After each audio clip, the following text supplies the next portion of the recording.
கர்த்தருடைய பரிசுத்த நாமத்திற்கு ஸ்தோத்திரம்.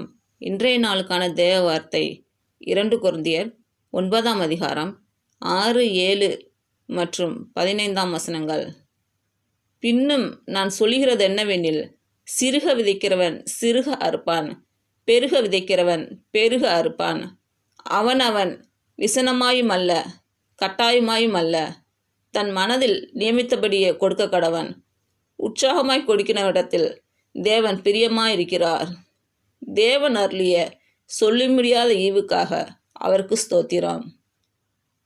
இன்று பிறந்த நாள் மற்றும் திருமண நாள் காணும் அனைவருக்கும் இயேசு கிறிஸ்துவின் நாமத்தினாலே வாழ்த்துக்கள். கர்த்தர் உங்கள் பலவீனங்களை மாற்றி உங்களுக்கு பலத்தை கட்டளையிடுவாராக. கர்த்தர் உங்களையும் உங்கள் பிள்ளைகளையும் உங்கள் பிள்ளைகளின் பிள்ளைகளையும் ஆசீர்வதிப்பாராக.